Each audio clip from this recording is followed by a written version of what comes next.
The Hilltop Glove Podcast is sponsored by Mid Carolina Service Company. Mid Carolina Service Company is the first name to search for your residential or commercial HVAC needs in Lexington and surrounding areas.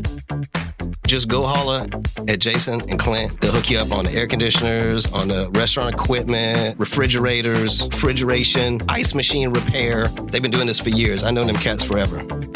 Family owned and operated since 2006, they pride themselves in their quality work and customer relationships. Call 803-356-4153 or visit midcarolinaserviceco.com for a no obligation quote for service today.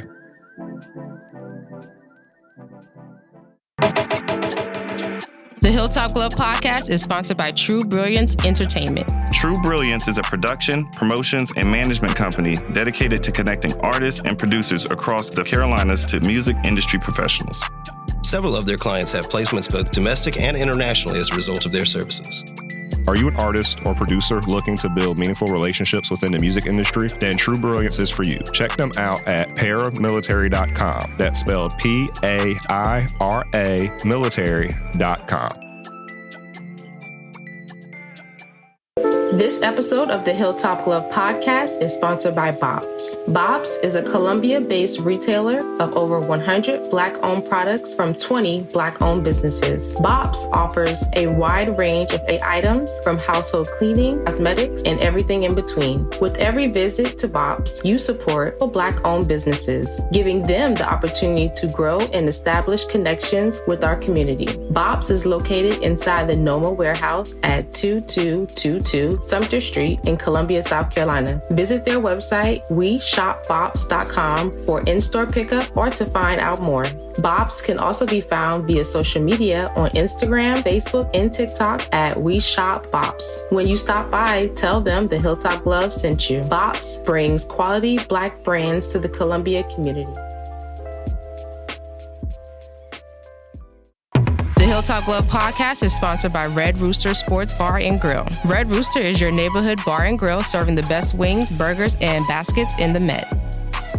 Like the amazing food, the bar is always on tap, and there's plenty of screens to watch the big game. Red Rooster is the Midland's premier meetup spot for local car and bike clubs, fraternities, and sororities. Staff is dedicated to accommodating all kinds of parties and events. If you're looking to catch a game, have a bite, and a drink, look no further than the Red Rooster. Red Rooster is located at 7500 Wilson Boulevard, Columbia, South Carolina. For more information, visit redroostersportsbar.com or visit them on Facebook and Instagram at Red Rooster Sports Bar. Go where the winners go.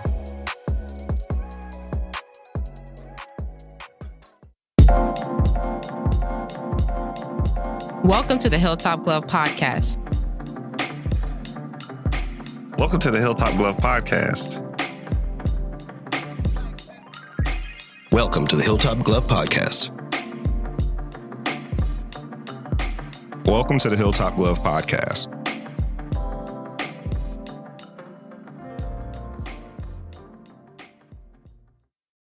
Hey everyone, welcome to another episode of the Hilltop Glove Podcast. Today we have the pleasure of speaking with Mr. Scott Slagle. Scott is a Charlotte, North Carolina-based veteran, record producer, and entrepreneur. He has worked as a freelance recording engineer and producer at The Basement, D&D, The Hit Factory, Hush Studios, and Reflection Sound Studios. In 1998, Scott opened the doors of Asylum Digital Recording and Mixing in Charlotte and has worked extensively with indie and major label acts of all genres. He is the founding member of Electric Mountain, a team of producers, and also a member of the Super 8 band, handling keyboard, percussion, production, and programming. Last but not least, he is the voting member of the Audio Engineering Society, a nonprofit organization that unites audio engineers, creative artists, scientists, and students worldwide by promoting advances in audio, new techniques, and networking skills for career growth. Welcome, Scott. How are you today? How are you doing today? I'm good. Doing good. Thank you for joining us this morning. Sure.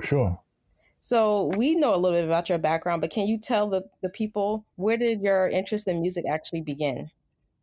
Oh, man. I've really always been interested. Probably the first thing I can really remember is my mom putting headphones on me and making me listen to Money from Pink Floyd. And like the way are you familiar with the record? Do you know what I'm talking about? Yes. So the way the coins are, panned all around in the spectrum. And this, from that point on, it was just like, oh, this is interesting, Started basically, honestly, I started DJing first, like early on. Like I was like 12 and 13. Wow. Like, I'm talking from a kid, right. And I was doing college parties probably by the time I was 14. Wow. And yeah, like it was crazy. It was crazy.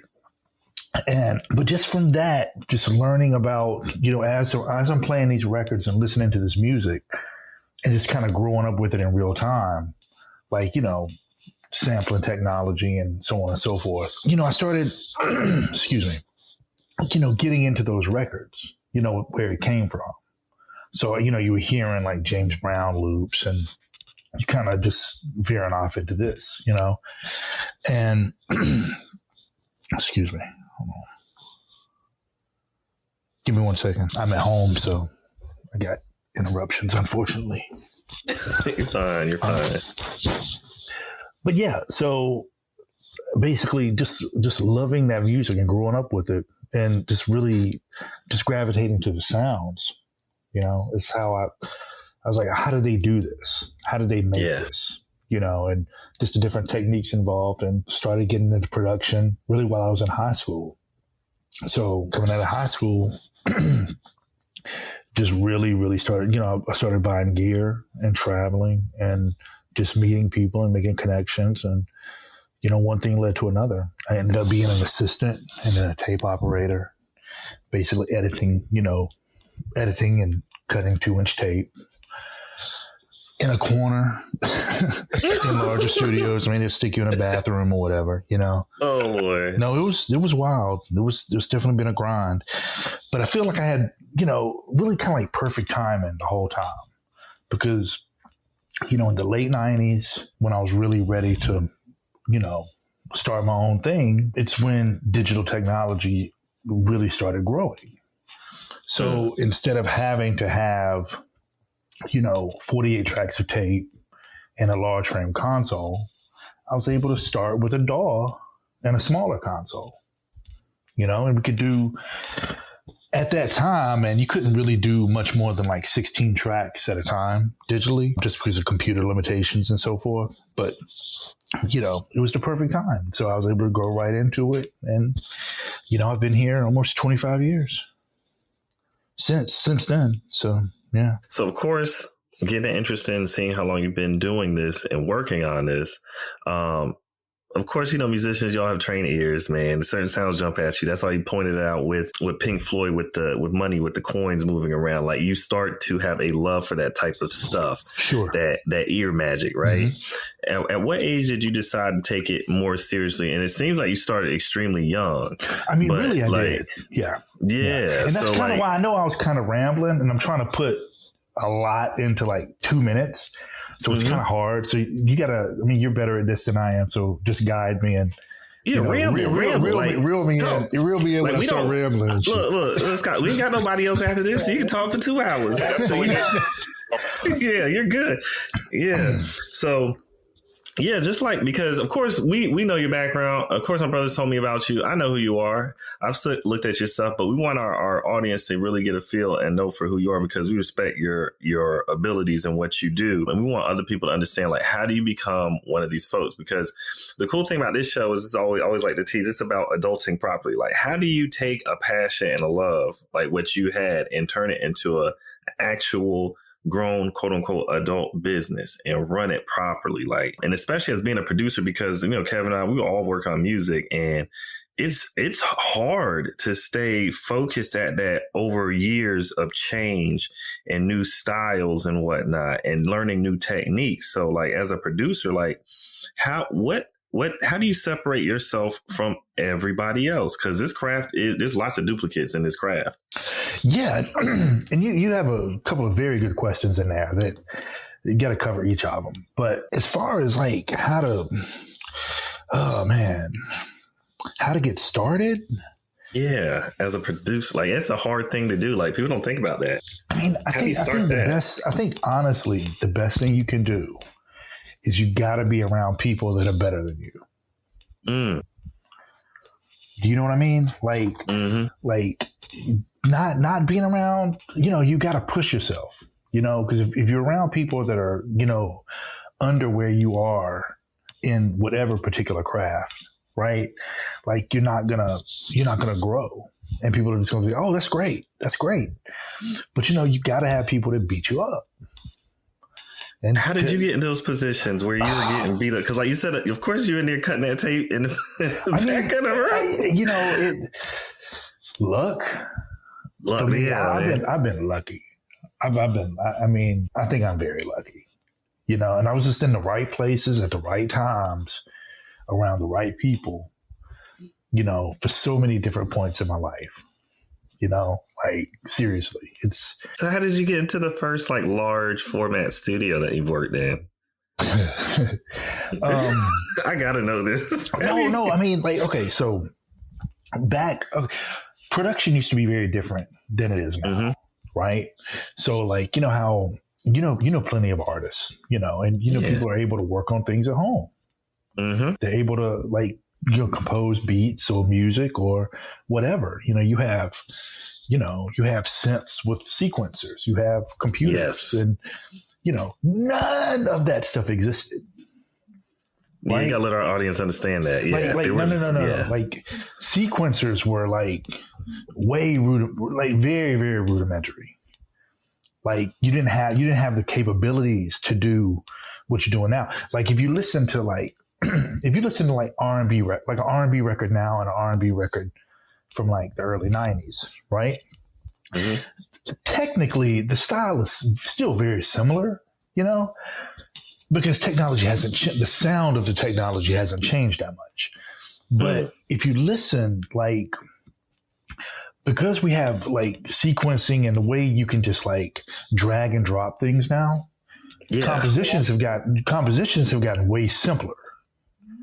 Oh, right? Explain. Yeah, that's a good point. You'll know what I'm saying. If you listen to like, say, a Jodeci record, and not the beat ones, but the ones where Devontae's playing, right? Devontae swing. Like the synth line, the synth parts. He played the whole song. Oh, so the whole. That's if you listen to it, it's constantly. It's the same, but it's constantly moving. Because he played it, because you didn't have the ability. I mean, you could punch things in, but you still had to play the whole basic song. You had to play the song. Now you only have to play 2 bar or like a bar. Just repeat it. And it's repetitive over and over and over and over again. And like, no, I'm not beating up on anybody. It's interesting. It's real. It's what it is. No, it's interesting that we have all this technology, but somehow it got simpler. Oh, which wow! Sucks. I mean, we can go so much further, with but that's another discussion. But so production was very different in the early 90s. Like, there would be an artist that would rent out. I mean, they would have a studio room on lockdown for maybe like 6 months, 8 months. Maybe a year, because they have to go in there to pre-produce. They have to go in there to write. They have to go in there to make it, So, because they couldn't do pre-production at home. You didn't have the capability. So you had to go in there.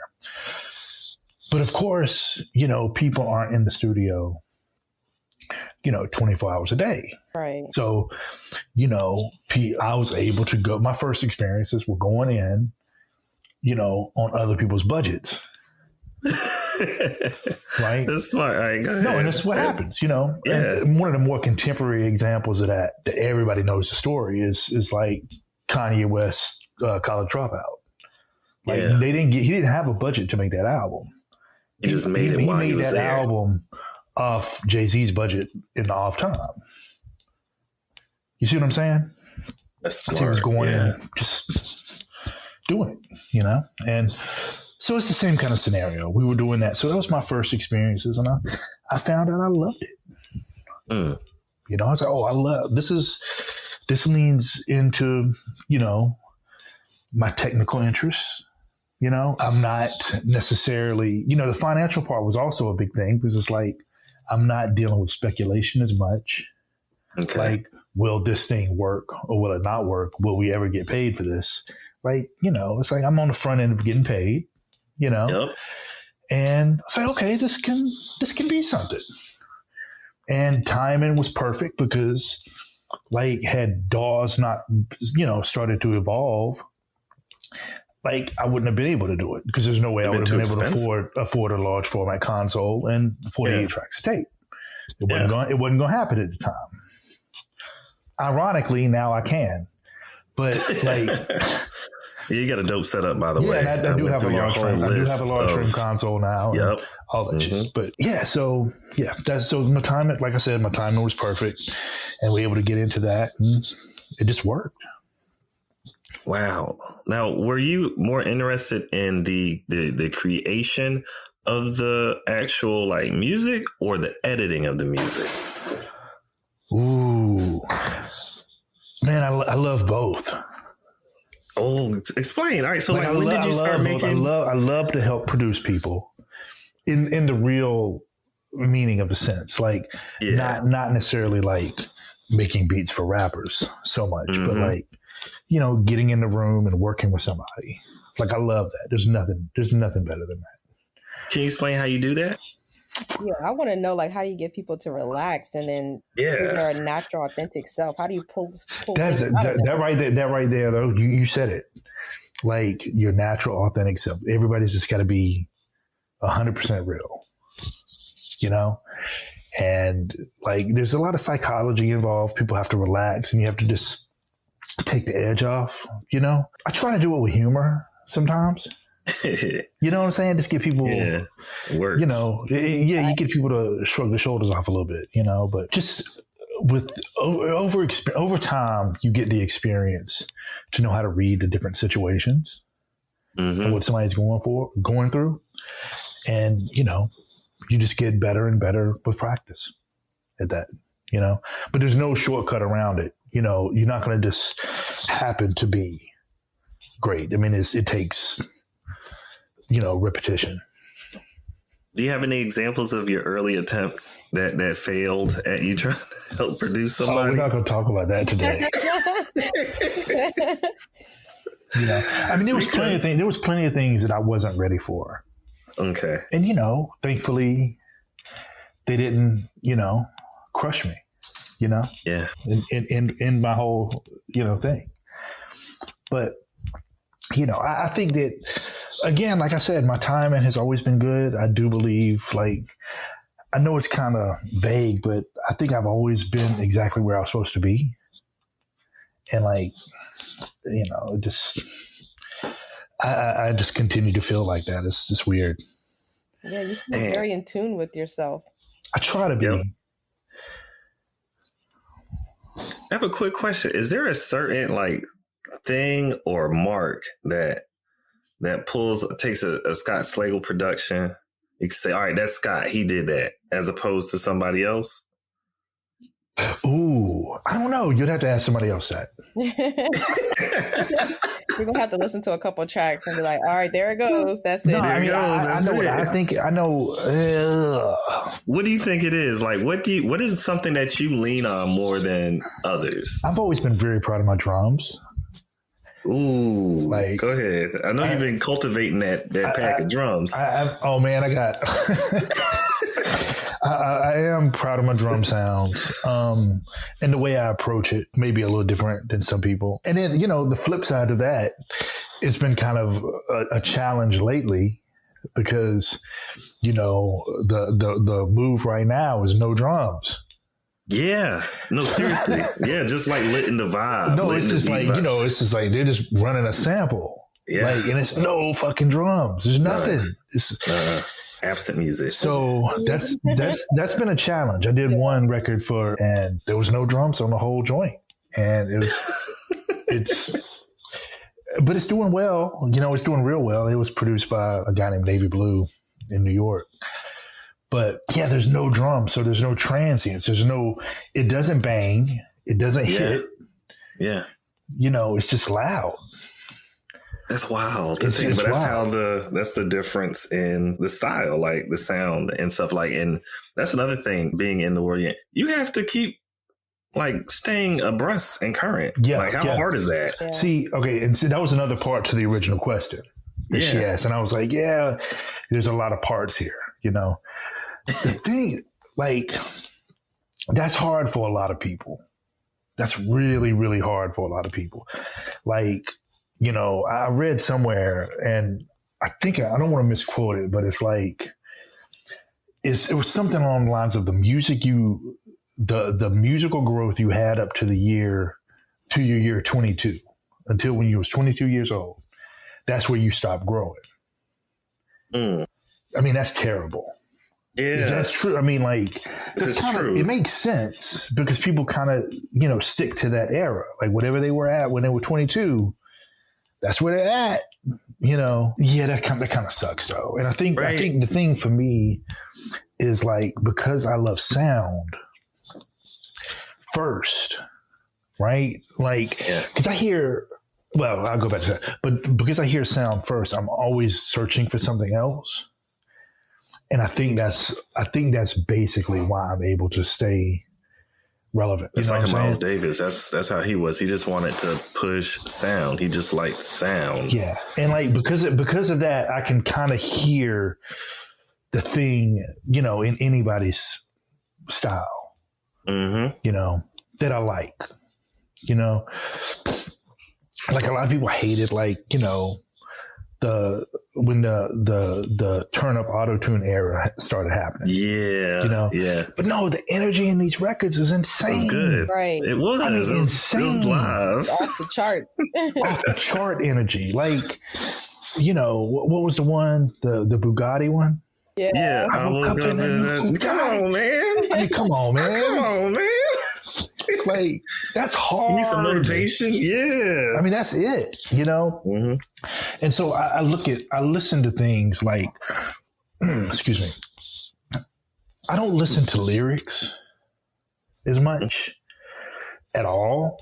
I never have. Like, I'll hear how you say what you say before I hear what you say.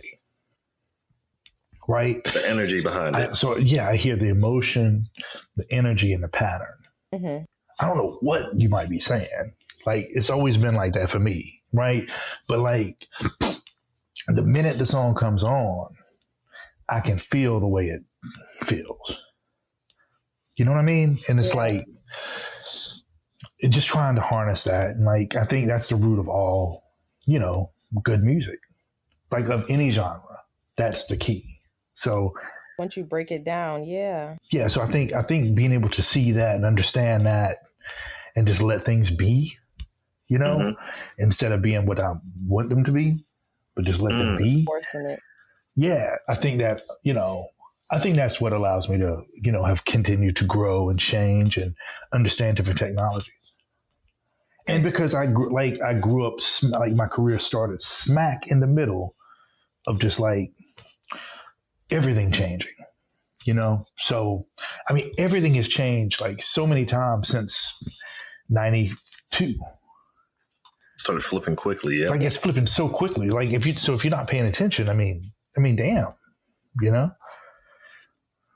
Can't take a year off. You'll get left behind. Yeah.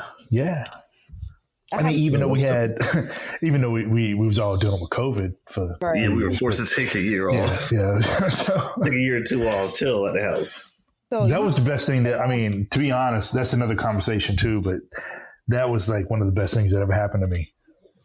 We just had that same, yep. That's having some of that time to reflect. Mm-hmm. Yeah. Oh my God. Oh man. But so yeah. you worked with a lot of labels and recording studios. Has any of them actually, like, as a freelance artist, recording producer, has anyone ever, like, taken you under their wing and mentored you and just? Early on, that's kind of where I started. I was around some of the very best people, and just watching them, and not so much just completely taking me under the wing, but just, like, making sure I'm paying attention to situations. But yeah, man, some of the very best, man. from some of the guys at D&D and Hit Factory to It's wild. It was wild. It was wild. Yeah, I'm looking at these because I was looking at those names. Prince Charles. Yeah, come on. There was a dude, a guy here that I really always felt like he was my mentor. Probably the closest one, but his name was Scott, and he had a studio here in Charlotte. But I learned just a lot, of the technical stuff around him. He was like the first person I knew, even before the studios in New York, the first one that had sound tools, which was, what we had before Pro Tools. Yep, the doll. And we talking like 91, What's that movie with Prince? I forget the name of it. The Rainbow Bridge something. I forget Graffiti what it was, Bridge? but Graffiti Bridge, and he was using the DAW in it. What's the name? And I was like, yo, this is wild. What is he doing? He's making computer music. Yeah. So, a lot of people are unaware that you're actually a veteran. So could you please explain your journey and basically how your journey of serving this country has influenced your work as a creator? Oh, no. I'm not a veteran. I'm a veteran I'm not a veteran. I'm sorry. Of the scene. Oh, yeah, veteran of the music scene. I was just making sure because I was like, when I was doing no, that's anything on his page. That definitely. I'm sorry. No, that definitely ain't me, man. I'm useless. Look, because I was about to say, I was like, he's been doing this for such and such time. He couldn't do that and be in the military. No. I was literally about to ask that question. Like, how did you handle both, and at what point did you decide to actually do music instead of serving? Well, that's good. We need that one. That sounds funny. I can go back. I can tell you the moment that I decided to do the studio side fully instead of just production. We were at a studio in New York working on a record. It was a studio called Hush, but I think it was 88 Keys. Was 88. He had just got a budget for this record he was working on, and the number was something like 220 or 250, 250,000. I can't remember the exact details, but he was so disappointed because it wasn't enough. Right. And I was just sitting there. I was just so puzzled, I was like, no, you can do it. It's like, no, it's a wrap, and just at that moment, I was like, well, I know what those guys can do, and if they can't get it, then I need to completely switch, and from that moment on, I was like, I want to focus. This was in 90. This was 96, 97. This was in 90. No, this was 96. And I was just like, I want to switch and just be on the studio, just period, full time. Yeah. Just go that way. And so, between then and 98, I started just, making my transition. And, by 98 is when I opened. And where did you open that first studio at again? It was on Albemarle Road in Charlotte. Wow. How big was it? Like how many booths you have in there? It was 2, then it was 3. Okay. So it started off with 2, and then I expanded, made a big live room. But yeah. So Albemarle Road. That's how I could tell that you know what you're doing, and you're pulling some of that old era over. You're serious about this live room stuff. Yeah. You are serious about this live room stuff. I know on your website, that's what I said. I was looking through all your gear and everything that you have for miking up. That mic locker is exquisite. And I was just saying, he really likes to experience a lot of music. Could you explain why you're so into having the ability to do live performance and record it? It goes back to records, man. Mm-hmm. I've just been on this lifelong thing now. I have 9,000 records at home. Wow. Yeah, wow. It's a problem. My wife is super. My wife is cool, man. I got the best wife ever. You know what I'm saying? Props to his wife. Props up.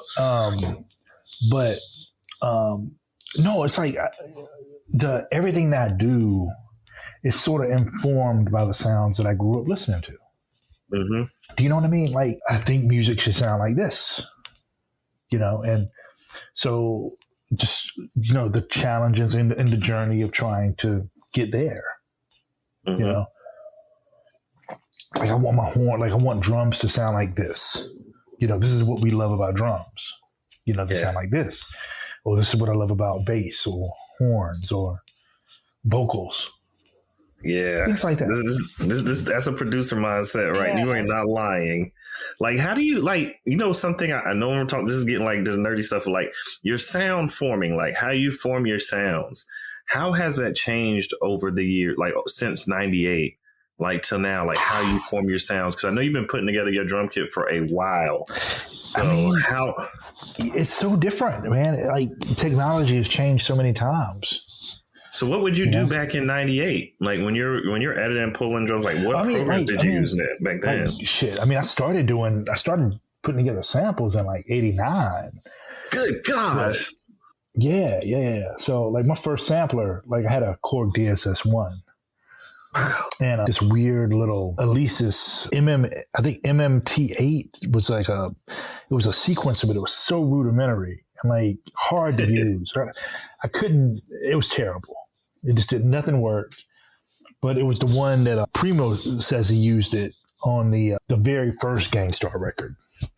The No More Mr. Nice Guy or whatever. But yeah, so things have changed. You have, as far as the capture, it's very different because, we had 8 bits back then. Mm-hmm. So samplers were 8 bits back then, and now they're, 24. Yeah. Sound quality way better. So sound quality got better. The DA and DA, the AD and AD, the AD and DA digital conversion. I was getting tongue twisted, but yeah, you caught that. The conversion on those units is just considerably different. That's why when you hear people talk about like the MPC 3000 and the SP 1200 and the 60 and stuff like that, people saying, well, it has a certain sound going in. Like it's crunchy and heavy going in. It's because the converters are different, and now things are more pure and better. So, there's gains and, and losses in both of those, And so you must have like your ability then to bridge that gap. Like, are you still using some of those older sounds that you created? Yes. When you first, that's what I was wondering. Wow. Okay. Yes. But I've been toying with the idea. Like, I don't know. I said something on Facebook or Twitter like a couple weeks ago. And I want to throw all my drum sounds away and start over. What? Oh, gosh. Yeah. Why? Throw the whole shit away. And no, because it's boring now. Like, because I know it like the back of your hand. Yeah, I want to hear something new. Like, I can't even make a track with those drums no more. Fuck those drums. No. You know what I'm saying? Like, I don't trash. Like trash. It is. No, like, that's a blessing though. That means you've been around long enough that you can throw that out and you don't need it. I don't want it. I want it. Because it's so like the hard drive is so like it's got so many sounds. Yeah. And like there's just no rhyme or reason to it anymore. Yeah, like you don't need it. It's just out of control. Like I don't need 15,000 kicks. Yeah, that's true. That is true. Because how am I going to audition? It's just like it's terrible. Yeah. I give you that. That does help. So like so basically you're talking about streamlining and updating that process, right? Mm-hmm. Now, have you started working on that already? I know on your I'm going to. I've been doing another challenge that's completely unrelated. We'll talk about that later. But I've been cleaning up my my digital music library for Serato, right? Mm-hmm. Because it was literally unusable because it dated back 20 years to like the Napster era where we were just downloading everything. Yeah. You know what I'm talking about. So it's I know what you're talking about. Crazy looking file types and names and everything. Some things look like viruses. Yes. Oh yeah. There was definitely viruses, but like everything was in there, and it was just a mess, and it was unsearchable, and it was just unusable. So I've been spending the past 2 months in my spare time, like tightening that up, and it's been fun. And it doesn't make you. It's not tiring. No, because now it's useful.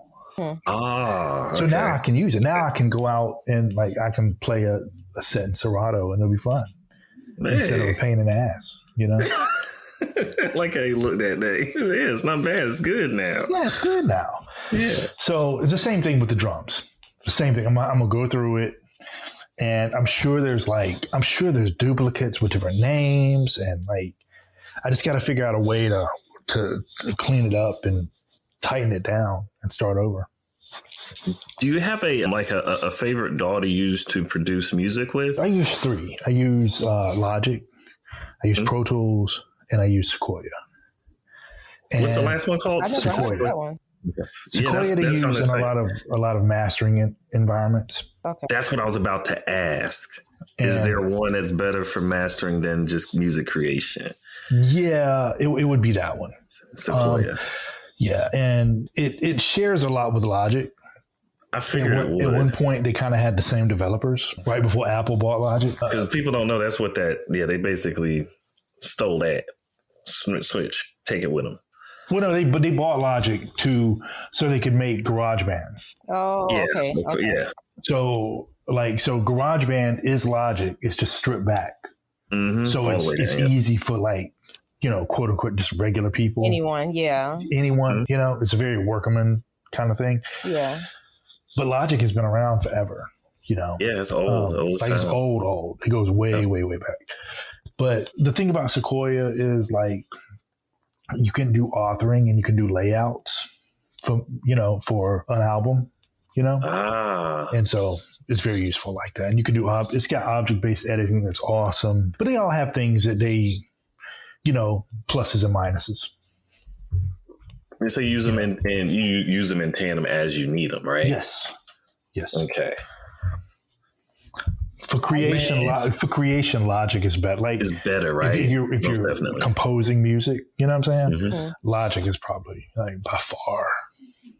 It's the most stable platform I've used. I know everybody they always have your other ones. Of course, you got your Fruit Loops and stuff like that. I love Fruit Loops, all that stuff. You can use that stuff as well. But I love how stable Logic is and how you can build on the production in it. I don't think stability should be fine. It should be, but depending on what you're doing with it. Yeah. At this point in 2022, stability shouldn't be a problem nowhere. And if it is, you got bigger problems somewhere. You know what I mean? Yeah. But as far as composing, oh man, it's just so good. So great. But yeah, when we came up, we couldn't do that. You had tape. Yeah. Can you explain that process? So again, this is so they can understand that balance between how you're getting to where you are now. Explain them how tape recording worked, how that operated. What part of it? So the how you record into the reel, and then take that from the reel to putting it out onto something that you can use and play outside. Basically, you had to have a tape machine and you had to have a console, right? Yep. And the reason the consoles were so big is primarily because you had it wasn't that they're in a console every channel is the exact same. They're just copies. Yep. The thing about a large format console is that you needed if you had 48 tracks of tape, then you had to have 96 tracks on the console because 48 are going in and 48 are coming out. You see what I'm saying? So it's a huge footprint, Then they started doing inline consoles so you could switch. So you'd only have 48 tracks and you could switch in and out. But so it's a little smaller. But, the process is, you basically have a sound that's going into the console, and you're treating it, with volume and EQ and compression, maybe effects.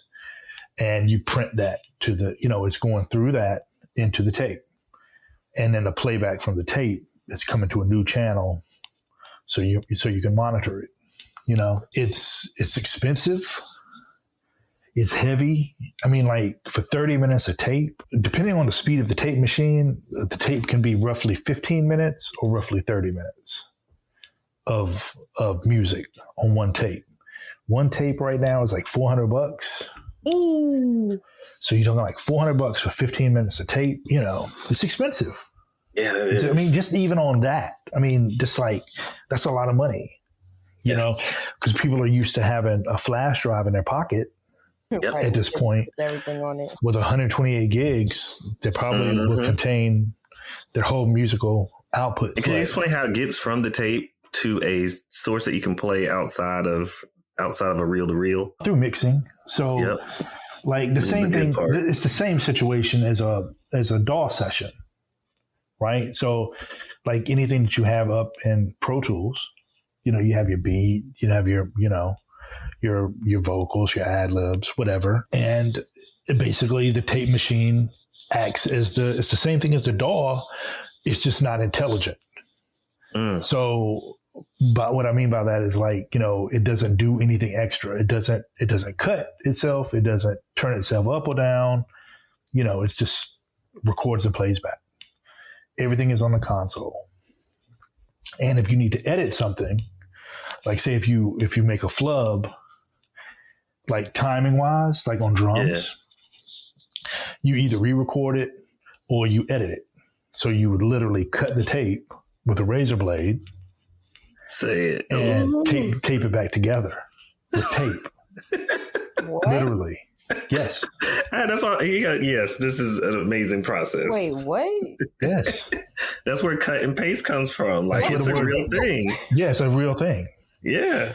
Like everything on your computer now used to be analog. Yeah. So like when it would cut the drums, it would stick us off with a copy of the tape, and we'd be in like a fucking bathroom, right?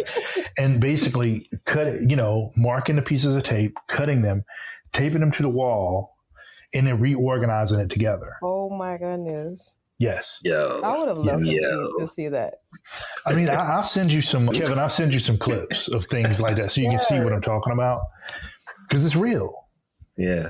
That's wild, man. That is so wild. And subsequently, like you also hear records with bad edits because of that. Like people make mistakes. Yeah. Yeah. I would love to hear you critique something like, "Oh, nope, that's the mistake right there." Right? I would, just to get your ear. Yeah, I can show you some mistakes. I can do that for sure because they're out there. I mean, there's on major records. There's like, oh, this is terrible. That should be another. But it goes by so fast, nobody knows it happened. Yeah. Yeah. That should be one episode by itself. Just go to the music. They're like, oh, this is really, this is what's going on. No, because like when you're dealing with somebody who's a professional, especially in an industry like you've been for such a long time, you really have like that gift. Like you're trained. It's like dealing with somebody who's a classically trained violinist. Like they can tell you what's right, what's wrong. And it's cool listening to that as a quote unquote layman, listening to somebody really express what's going on in the content that you're actually consuming. Gotcha. Like the sound guy. Do you have like a nickname? So what now? You have a nickname? I do. Why are you laughing, man? Stop playing. It sounds like you don't want to say it. No. Flock of Slagles. Hey. Okay. Yeah. Somebody came up with that, and it was a joke, but it was cool. I was like, no, that's gonna stick. That's how I got my DJ name. DJ and what? DJ and what? With a little question mark behind it. I literally had a friend, man, his name Brandon B. Smooth. He used to play, he's a trumpet player in the band. And I was just DJing little parties in college. And he was just like, man, you know what your name is? DJ and what? Because no one can say your name. Because no one can say my name. They'd be like, what's your name? And what? What? What's your name? And what? And they kept saying that. He was like, that's your name. That's great. Yeah, but it was a joke. It was a joke in a session one night, and it's like, oh man, you know what I'm saying? I kind of like that. Mm-hmm. You know, I'm gonna take that. So I want to go into some misconceptions about, being white in hip hop. How does that impact you, and how have you like overcome those misconceptions? That's a heavy question. I know it is. No, it really is. It really is. Only thing I think my scenario may be very different from a lot of people's, right? So it's weird for me. I can't speak for anybody else. I can only speak from my personal experience. You know what I mean? Mm-hmm. But like, I grew up listening to it in real time. You know, like as it was, like not listening to it. That's not even the right word. Like as it happened, I was experiencing life. Yeah. No, at the very same time. So it's different, right? Like, you know, this was a brand new music. This was a brand new sound. Like, and it goes back to the thing I said about sounds. Mm-hmm. But this was a brand new sound. And like, you know, I was there hearing the first examples of it. I didn't know, you know, like I'm in Charlotte. You know, we're hearing these records. I'm obviously not in New York at the time. And, you know, are we hearing this? And I'm a kid. And I didn't know any of the social context to it at all yet, you know, and I kind of grew up kind of poor, and we had something called bus when I was a kid. So like, depending on where you lived, you know, you didn't have neighborhood schools. Basically, you would go to where they wanted you to go to meet quotas of integration quotas, right? Which is, that's smart. You know, it puts people together. But I grew up, you're in Columbia. All of y'all are in Columbia, or some of you in Charlotte? Columbia. Only Columbia. In Columbia? Okay. Yeah. But basically, I ended up going to basically my whole school career was like the 3 poorest schools. Wow. So I went from Villa Heights to Windsor Park. Oh, I'm sorry, the 4 poor schools, like Villa Heights to Windsor Park to Eastway Junior High to Garinger. And I grew up with the same people. Because of busing, as I grew up with the same exact people from basically first, second grade, all the way up to when I'm out of high school. The same people were in my classes the whole damn time. You know, the whole time. And, you know, this is who I grew up with. That was your peer group. This was literally my peer group. Yeah. You know, this was what my neighborhood looked like. This is so, I don't know. That was just my experience. As I was hearing these records, I was hearing them at the same time, you know, other demographics were hearing them. And it was just, I don't know. I didn't know that it was a separate thing. Mm-hmm. I wasn't aware, like, you know what I'm saying? Like, because they grew up with me too. Yeah. The same way I grew up with them since second grade, they grew up with me since second grade. Right. These people. And this was my peer group. And I don't think any of us had an idea yet that it was not normal. Right. Like, you're supposed to be there. That's how they thought about it. Yeah. I mean, you know what I'm saying? Like, that wasn't just what it was. Mm-hmm. I mean, and I'm still friends with some of these guys, you know, to this day. Wow. And, you know, now we make jokes about it. You know what I'm saying? Yeah. Like, you know, it's like, shut up, white boy. You know what I'm saying? Yeah. But like, you know, but like at the time, it's just, I don't know.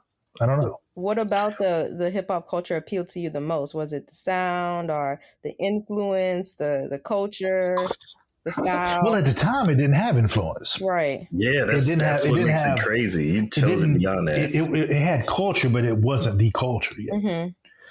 It was new. I mean, like the first time I heard like these records, it broke all convention. It didn't make any sense. And like, no, it didn't. You know, like.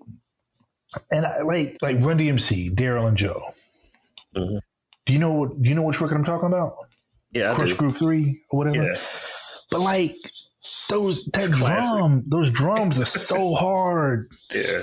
And like it just keeps modulating up at the end. And it's like 7-8 minutes long. And it just keeps getting like up. It was crazy. And this is like 82. You know, the first time you hear Public Enemy. With the Bomb Squad production? Bomb Squad changed my life. Because like, you know, like not only is Public Enemy, like, their content revolutionary and, you know, power and all that shit, right? Mm-hmm. But the music was too. Yeah. Like, the music was just as revolutionary as the lyric. You know, like, we've never heard sounds. Again, we go back to sound. Like, you've never heard this done to sound. And technology allowed that to happen. You know, that's what I'm saying. You know, and that's kind of what I was talking about, like, early on. You know, when I said, you know, we have all this technology now, but the production has gotten simpler. Mm-hmm. Like, it was the other way back then. Yeah, they used the technology to push production. They made, on the third album, they made Terradome. Yeah. Listen to Welcome to the Terradome. Just like, listen, no BS. Like, put on headphones and, like, listen to it and think about what you're hearing. Because, like, that is the pinnacle of sampling. Yeah. Oh, my Lord. No, you're not lying. Like, no, I'm not lying. I'm not wrong. You put it into perspective. You can't go against that. Like, you're right. Man, you're going to have me listening back because, yeah, Go back and listen to it. Like, there's nothing that comes even close to the power, you know? And that's why, you know, like, yeah, it's beautiful. I mean, I see why you want to become a producer, right, man. Like, yo, I can tell you're passionate about it too. And that's one of the things, like, when somebody is passionate about something, the way in which you express yourself is totally different from others in the same field. I tell you, do this because you love it. Like, you kind of have to, because, you know, it takes a long, like, if it ain't because you love it, I mean, there's really no point. Yeah, it's pain. Because, like, there's way easier ways to make money. Exactly. I mean, a job will deliver a paycheck on Friday. You know what I'm saying? Right. Yep. This might not for a long time. Yeah. But, you know, like, again, I feel like I'm just super lucky. You know, I have a beautiful family, I have a beautiful wife, and like, this music thing and the sound thing has allowed me to buy a house. You know, it's allowed me to live day to day. Adulting. You know, I have the things I want. I mean, I'm not rich, but I mean, you know, I have the things I want. Yeah, you aren't in want for anything. You That's know, good. Yeah. And, like, I'm able to collect 9,000 records. You know what I'm saying? So that makes me happy. Speaking of that, and making this into something that allows you to adult and become an entrepreneur, we have to talk about, of course, your recording and mixing studio, Asylum Digital. And I mean, and just that, not just that, but also Tip Top Daily Market and Digger's Delight. Like, you're really about this life, like, as people would say. Okay, so that gets a little tricky, you know, because there's a few reasons that, you know, I had to kind of chill out a little bit. But no, it was fun. You know, like, doing Digger's Delight was a lot of fun. And, you know, and another thing is so funny because that started out from a purely production conversation, the whole thing. Real. Right. Yeah. Cause we were at a record show, me and my partner at the time, Kim, and we were at a record show and there was another producer here. I don't know if you know him. Do you know Sega? No, I don't. I'm not sure. He would always be at, like, the frequency joints with John and stuff. Kind of he's a real big guy. You know what I'm saying? Kind of tall and heavy, you know? Yeah. But he's a dope producer, right? But he was buying these records. And I was like, man, he's buying like Schmedium records. Like, from these dudes. Like, he was buying, like, you know, like Lionel Hampton joints. Oh, okay. Okay, I see what you're saying. Like Dizzy Gillespie, you know, like Bop. He was buying Bop records, right? Oh. And I'm like, man, you buying the wrong records, man. I mean, they're jazz, but they're the wrong records. Not the right type. It's the wrong fucking records. And I was like, man, and I was talking to Kim. I was like, man, we got a lot of doubles of stuff because we have, you know, we both had a lot of records. I was like, man, we got a lot of doubles I bet you we could clear out our junk.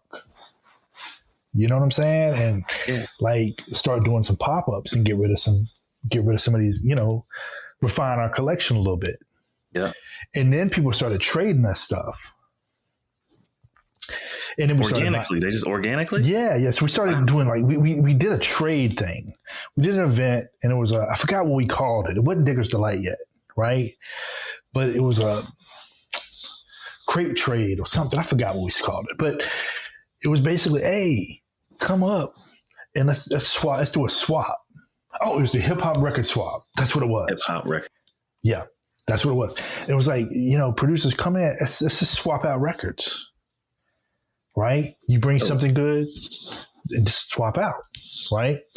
And like, so we started doing that, and we did it a few times, and then started, you know, selling things, and then, you know, that's how that started.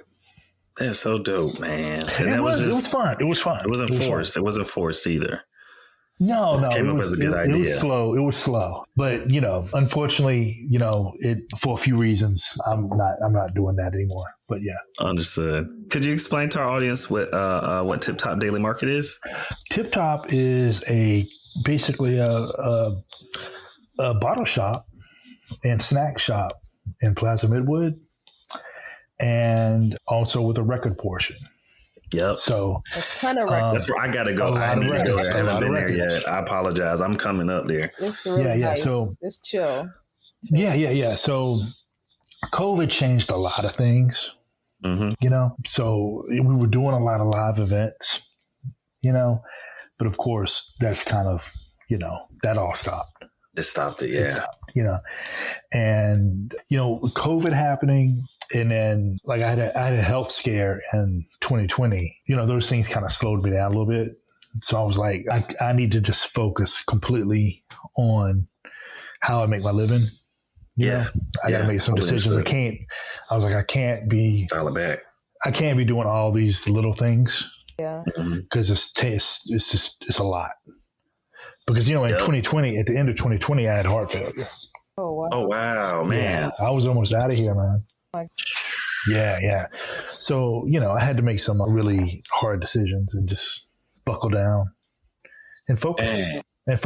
You know, and has that, and it's been positive though, correct? It was the best thing that ever happened to me. Good. That's good to hear. I mean, you know, it's you know what I mean. It's not a good thing, but the scenario was it got me focused and it cleaned me up a little bit, and I started eating better, and it's been beautiful. Good. That makes us feel. I always like to hear that type of stuff because actually I work in an orthopedic office and I get to see people coming in all kinds of busted up, man. And when you see somebody actually do the right thing, they come out on the other side looking better. It makes you feel good. Yeah, man. I mean, they put me on meds. I'll be on some meds for the rest of my life. And the main thing I had to do was just like not eat salt. Yeah. I'm bad at salt. You are what you eat, so I'm glad that you're paying attention.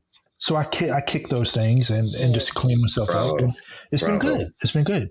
But as far as like, you know, my focus on my life, like I've always been sort of like, you know, I'd get an idea and, you know, you get an idea and you get excited and you run with it. So, I'm going to do this thing. I'm going to do that thing. You know, hold on.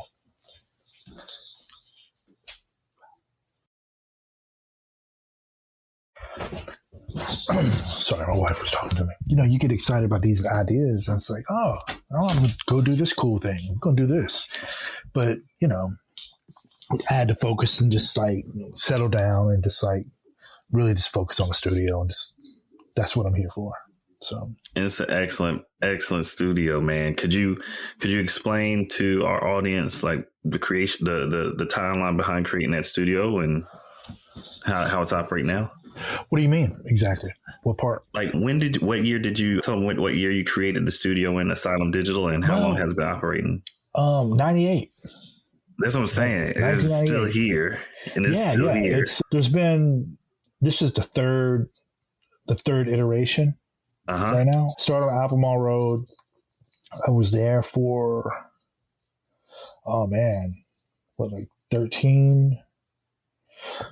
13 or 14 years. I moved to a larger facility in Mid Hill in 2011.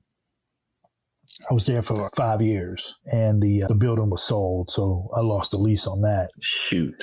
Yeah, it sucked. I wasn't prepared at all. That was brutal. That was brutal. But because it was kind of, it wasn't expected. Yeah, so you didn't have any time to plan not really. Yeah. No. And so, but I was there for 5 years, and it was a really cool. It was a cool build. I was really proud of it, and that's why it also hurt me to my heart, So I was like, I lost all this. But in 2016, moved into a new space. I've been in there for this will be like almost 6 years now. 6 years, yeah, going on 6 years. So 6 years in the spot I'm in now, and man, it's great. It's great. I got a good team of people around me. I feel like the work I'm doing now is the best work ever that I've done, and it's been good. Do you only focus on indie artists, or is that just your... No. I do a lot of everything.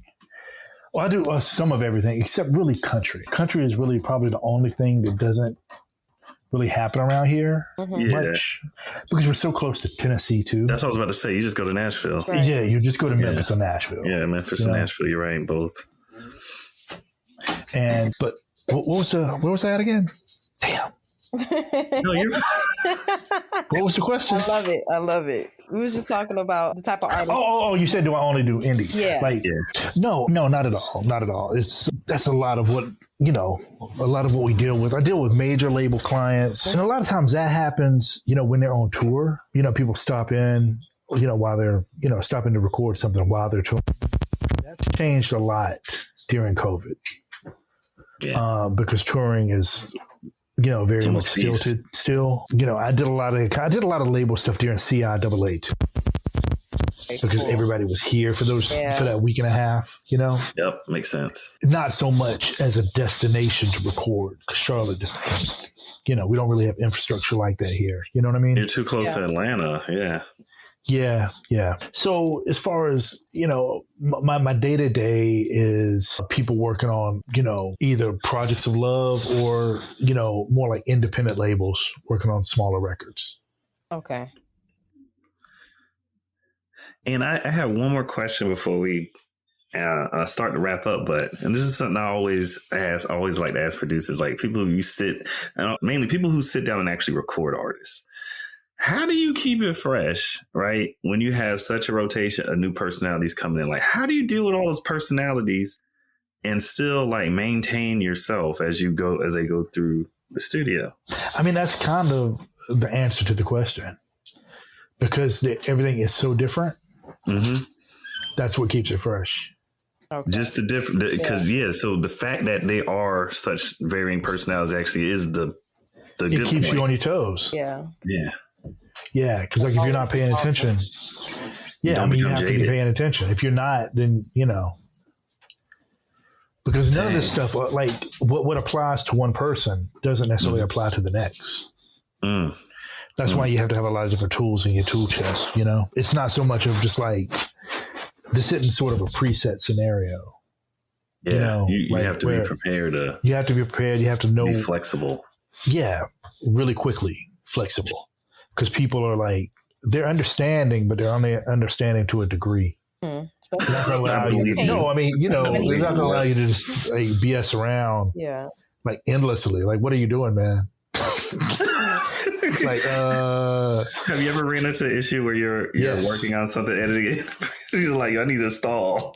Oh man, I'm so good at stalling, right? Like you would never know. You would never know I'm stalling. I'm so good at it. I'm an expert. Lord. Like when I make a mistake, you'll never know because I make them. That's what makes you a professional. But you would never know. You'd never know I made a mistake. I'd be like, let's just do that again. I didn't record it, but that's all right. Let's do it again. Yeah, that's dope. That's dope. But yeah. The just being on top of things and just having a lot of tools at your disposal to match the different situations that might come up. And learning how to coach people through those. That's it. And that's why I'm relevant, because people do like to work with me. for that. There has to be a reason. It just comes back to that, you know. That's all it is. Do you think it's very important, or have you seen it as being important in your career to have a high business acumen since you're running your own venture? And how do you maintain that professionalism?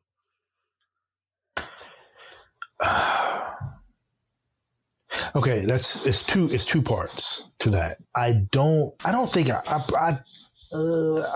if I have quote unquote good business acumen.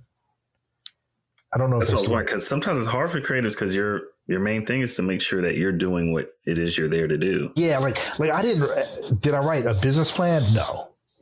All right, see, I like that really, yeah. I have never, you know, somebody's going to eat me up out here for this, but I did not write a business plan for this. That's honest, though. That's what we want our audience to hear. So every cookie is not made the same way. No.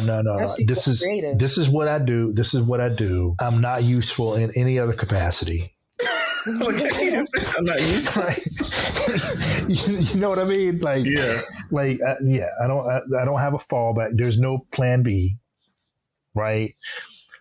And you know, I mean, I don't think I had. I think the dedication to follow through something is good business acumen. That is a part of it. Yeah, it is. But that's the only part I know and can follow through with. Right. Gotcha. Like any of the other things, man, like I figured it out as I went along, you know, messed with it till it worked. Okay. You know, and like, luckily, you know, like, again, I go back to my wife now. She wasn't my wife then, but you know, she was very supportive, and you have to be around people that are supportive and understand what it is that you want to do. Like, if you don't have that, then there's no way I could have done any of this, man. You know, if she was like, if she was really like not understanding and not cool, you know, like, man, of course not. I wouldn't be. No, I'd be working in a call center, man. Like, you know, like everybody else. Oh Lord, you segue perfectly into the next point with that. Like you said, just there, like, it's the people behind you who provide the balance of your system in your life sometimes. Like, how important is it, do you think, for creative entrepreneurs to have a great support system, like you're explaining with your wife, to maintain proper work-life balance? Like, yeah, and that's another thing. Like, I'm not sure that I had proper work-life balance. Right? I think I do now. But that's because I'm 30 years in. Yeah, you had to learn this. Right? Like, but I don't think I did. I think I was fully immersed. In work? In work. Gotcha. I didn't go on vacations. No, I'm not joking. Yeah. I worked. No. I worked, man. Yeah. You know what I'm saying? A lot of things that people do, I didn't do. Like, my social life wasn't good because I was working. I sacrificed a lot. My work hours suck, right? Wow, I mean, they're late, they're long.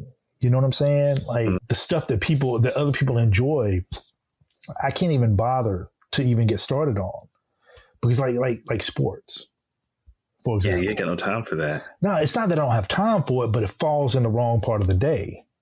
Yeah, you have to watch repeat. Yeah. Highlights. So it's like, you know, it's nighttime. I'm working at night.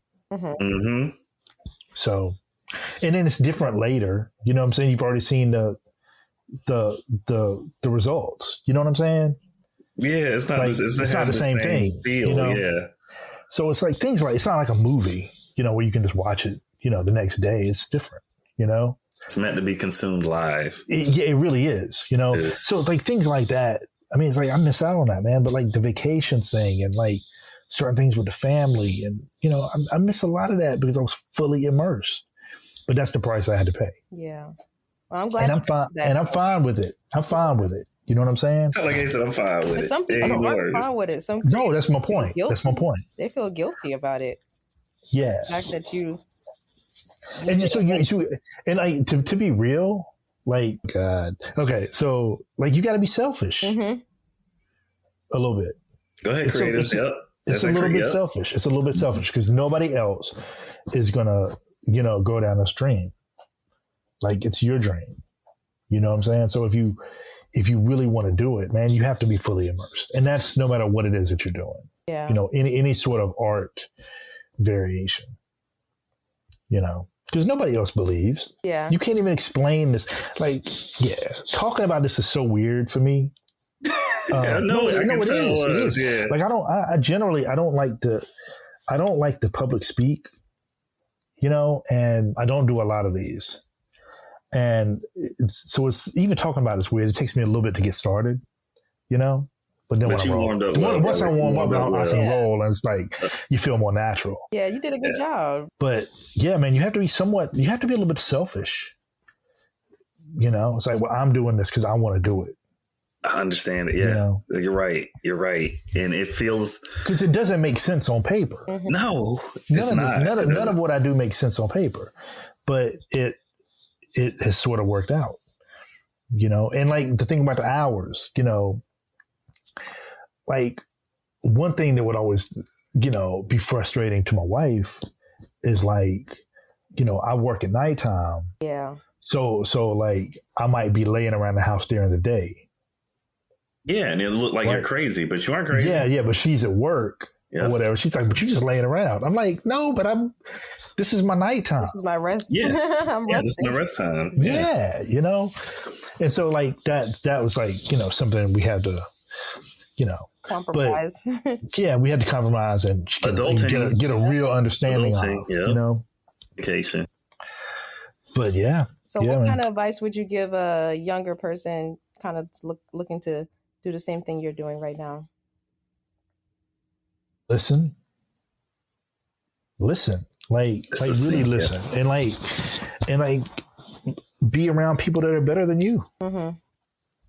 Without the ego involved. Without the ego. See, that's the hardest. That is the hardest part. Like people don't want to really like. Man, people say that, but they don't really want to do that, right? Because it can be a blow to your ego. Because you can mess around, you get kicked out of a room, you can get clowned. I mean, that's it beats you down a little bit, but you have to, because you have to know where you are in the scope of things. Yeah. I don't mean abuse. I just mean, you know what I mean? Yeah. Like you're around contemporaries who are better than you. It's all that's what they can tell you, like, no, that's not good. Yeah. Like if you look on, like, come on, man. Like if you look on social media and when people are talking about their work or something they created, and everybody's, oh, this is awesome. This is so good. Stop lying. Yeah, that's because they can't do it, or either they don't know. Because I mean, come on, man. Sometimes it is great, but sometimes it ain't great. Yeah. It's like, yeah, you probably should have just take this down. Yeah. This ain't it. For a plethora of reasons. But you got to be able to take constructive criticism. Yeah. Without that ego being. I mean, like I'll tell you this because you mentioned it earlier. Train. The Kill Ripken Joffrey joint, right? I mean, like, did you meet Supreme? Was he there for the video shoot? Oh, we can talk about with Kevin. Yeah, Kevin. I'm not sure if Kevin, can you hear it? I'm not sure if he's about to what's saying he's still off. Oh, he's not there. Okay. Yeah, I'm not sure if Supreme was at that shoot. I was supposed to have been up there with him anyway. He don't beat me up about that, but yes. I wasn't sure. So like, yeah, he was there. He said he was there. He met Supreme. Okay. So like Supreme, like his voice was messed up. He had got long COVID. Oh wow. Right, and his breath control was it was like not good. Like it was like a problem. Wow. And we had to re-record. Man, we re-recorded that song so many times trying to get it there. For Supreme's part, right? Yeah. And I mean, it was a lot of takes, and it's just like, nah, like, we would do a take and then people would come back like, nah, that's not it, man. Do it again. Like Kill was like, nah, that's not it. And just like being honest about it. not beating them up, but it's like, now I want you to get the best. What can we do? Product. We got to get the product where we want it to be, Yeah. And, so it's just people being honest about what they want, what they expect. That's true. And like, those things help you grow, and just going through those experiences over and over and over again, day in and day out for 30 years, it helps. It's almost like you understand the routine, and you aren't swayed by it to not do the right thing based on emotion. It's definitely definitely a routine that's not based on emotion. Yeah, that's true. Sure. That is necessary. For yeah. sure. Most definitely. Dang, good conversation, man. We're going to start wrapping up now because I don't want to keep you all day, but we always ask folks at the end, of course, what current projects are you working on, if there are any that we don't want to express or tell our audience about, and also how can our guests locate you on social media? As far as social media, you can find me on Facebook by name or by the studio. Like, you can look up Scott Slagle or Asylum Digital. I'm on Instagram under my name, Twitter under my name, just at Scott Slagle. My website is asylumdigital.com. And some things that we're working on. Oh man, we were just talking about Kill. They just dropped a single yesterday, and the album is finally about to come out, which is good. Yes, it's finally. I mean, it's been done. Like, we finished it, right? We finished it like the week before the pandemic. Oh, seriously? So you no. So like the album was done right before lockdown, like going into March, 2020, it was done, right? And it was like, well, nobody knew what to do, how to promote with it. You know what I'm saying? Without being able to do anything. Yeah. So we said, just put it on hold, and I completely just because of time, and we had time and stuff, I completely went back in. I remixed the whole record. Wow. Just completely did whatever I wanted to do. Like, every little thing I wanted to change, I changed. And sent it back out. I was like, this is the record. I don't want to hear nothing else about it. It's better this way. I was like, I'm not going to be taking any requests. This is what it is, And I think a really good record. I got some things that I can't discuss that are very exciting with, like, Knots right now.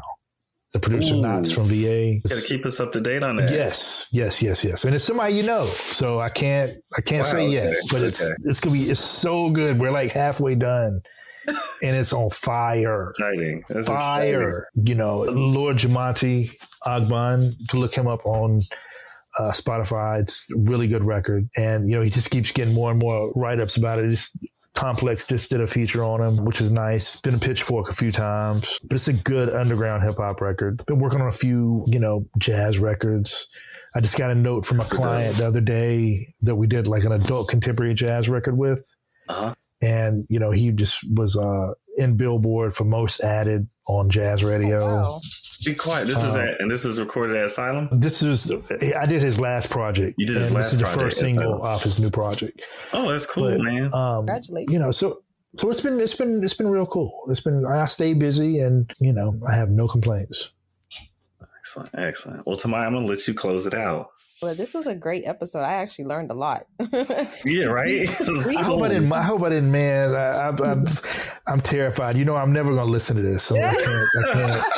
It is weird. Don't make me look dumb. No, you know what I'm saying? You got to do you like that. No, it was very informative because you don't get to hear it. Because the one thing about our podcast, we try not to make it just like an artist comes up, tells the cool music they're doing, what club they're going to be at. We don't like that. We want to get into the background and how the sausage is made. So that people have real expectations. This can go a lot longer, because if you start to get into very specific parts of the conversations, you can go on and on. Right. But you had some are you going to edit these around, or is it just going to be linear, or? Oh, we will do some edits, and Kevin, we always do some editing, but we'll keep it to the point where the conversation flows. Yeah. But no, I wanted to go back if I can. Yeah, go ahead. Because, just a couple points. When you were talking about, being white in hip hop, I mean, I'm fully aware of it now, but just growing up in it, it's just, I don't know. Nah, strike it. Never mind. I'm not even going to that. I understand where you're coming from. Like, I feel like I don't know if my original thing was clear enough. It was clear. Yeah. Like, okay. Yeah, it made so much sense. Like, and I understand where you're coming from. Like, it was hard for you to be objective back then. You were in it. You could only be subjective. Now, since you're removed from that time and that period, and you have this new generation of stuff coming around, you can be very objective about it and see how you fit into that place. There you go. It's just tricky. I didn't want to be flippant. I got you. Understood. But at the time, growing up in it, man, it was just, this is it. This is amazing. Yeah. Like it's like being those people who grew up during Woodstock and they actually got to go to Woodstock and follow bands around the country like the Grateful Dead, be a Deadhead. That is a different experience. You're never going to see that again. And it's interesting. I was at all the, I saw the first Fresh Fest. See what I'm saying? Like, what? This is crazy. And it was you don't get to talk to amazing. Like it was amazing. Yeah. It was so beautiful. Hold on, my dog. Rogue. But it was so amazing. And it really was, it was multicultural. Yeah. Exactly. It was a multicultural event, But yeah, man, I was there. I mean, I was at the, the Run DMC, like the Raising Hell tour. And, saw Houdini live like early on. Gosh, that's fly. In the Freaks Come Out at Night video, where, Jermaine Dupri and all of them are at the beginning when they breakdance. I mean, I was at that Fresh Fest in Charlotte, but I was at that Fresh Fest. And that's the way it looked. I mean, it was insane. It was insane. It's tight. All right, so Maya, go ahead before we got hold him all day. Well, we definitely appreciate you dropping all the gems and knowledge on this episode. Make sure you guys subscribe to us on Spotify, Apple Podcasts, Google Podcasts, and also follow us on Instagram and Facebook at the Hilltop Glove. Once again, thank you so much, Scott, for joining us and your good conversation. Hopefully I can come back. Heck yeah. Of course. Yeah. We got to finish this conversation. Yeah. And go further. All right. Yep. All right. Thank you guys for tuning in. See you later. Thanks. Bye. That's it for today's episode of the Hilltop Glove Podcast. Make sure to subscribe to us on Apple Podcasts, Google Podcasts, and other platforms. Also follow us on Instagram and Facebook at Hilltop Glove.